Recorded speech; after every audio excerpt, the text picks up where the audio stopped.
Guys, listen. Sa Islang Mahiwaga, mga kwento, iba-iba. Medyo kampante ako pagdating sa mga reward eh. Kasi alam ko naman na kahit di ako manalo ng reward, okay lang. Yung mas importante talaga sa akin, yung immunity challenge.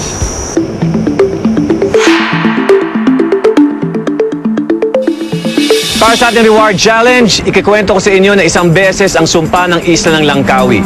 Pagkatapos ng kwento, kukunin niyo ang mga sulo, tatakbo papunta sa gubat, hahanapin ang 5 station. Doon sa station, kailangan ipwesto yung sulo, doon sa lalagyan, basahin na malakas ang nakikitang tanong at mamili ng sagot sa 2 basket. Pagkakuha ninyo, may package sa loob. Tanggalin mula sa pagkabalot. Kapag ito nakuha ninyo, ibig sabihin tama yung sagot ninyo. Agad-agad suotin at pumunta na sa next station. Kapag ito yung nakita ninyo, para siyang pangil, ibig sabihin mali ang sagot ninyo. Kailangan yung suotin, puntahan ako doon sa may gitna at sunugin ito doon sa kawa. Saka lang kayo pwedeng bumalik doon sa station na yon o maghanap ng bago. Ilang mga rules na importante. Kapag may tao na doon sa station, bawal maghintay. Ibig sabihin, kapag occupied, hindi pwedeng nakapila. Kailangan hanapin ang ibang station na bakante. Ang unang castaway na makapunta sa akin at makatapak sa mat na may 5 kwintas na ganito, ang panalo sa ating reward.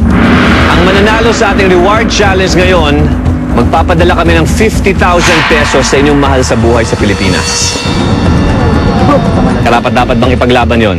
Halimbawa, hindi man ako mananalo doon sa 3 milyon, yung 50,000 parang siguro pag uwi ko sa Pilipinas, maiano ko yun, parang pambayad yung iba sa utang, tapos yung maano yung parang magiging puhunan ko para na lang halimbawa magsari-sari store.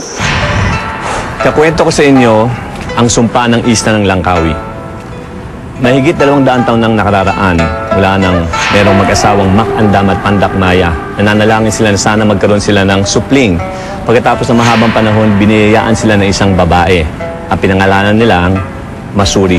Si Masuri lumaking magandang dalaga. Kakaiba yung alindog niya, kung kaya't maraming mga lalaking humahanga sa kanya at maraming mga babaeng nagsiselos. Ngayon, maraming mga lalaking gusto talaga lumigaw dito kay Masuri. Mula pa sa iba't ibang mga bahagi, iba't ibang mga isla, malalayong mga lugar, pinupuntahan ng Isla ng Langkawi para lamang siya makita at maligawan. Pero iisa lamang ang nakabiyag sa kanyang puso. Isang mandirigmang pangalan ay si Juan Darus. Si Juan Darus matapang talaga, gwapo, at naging saksi ang kalangitan sa kanilang pagmamahalan. Isang supling ang naging resulta ng kanilang pagiging isang dibdib. Pagkatapos ng mahabang panahon, si Juan Darus kinailangan na lumisan ng Isla ng Langkawi dahil sa isang digmaan.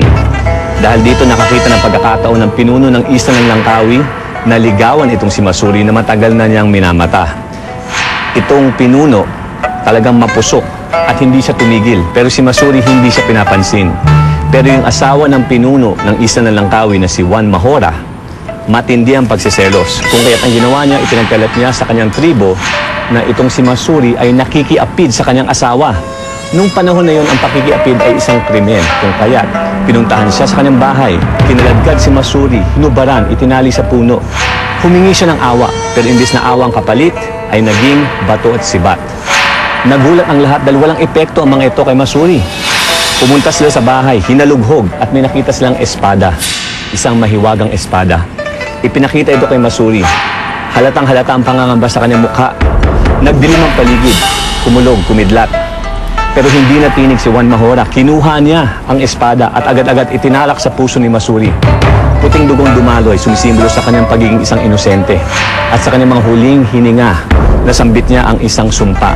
At ang sabi niya, sa loob ng 7 henerasyon, magkakaroon ng kasamaan, magkakaroon ng kahirapan sa buong Isla ng Langkawi. Pagkatapos ng mahabang panahon, naging totoo nga itong sumpa. Ang magandang isla, pangit na. Ang bughaw na kalangitan, itim na. Maraming namatay, maraming nagutom, maraming nahirapan. Lahat naging biktima ng puot ni Masuri.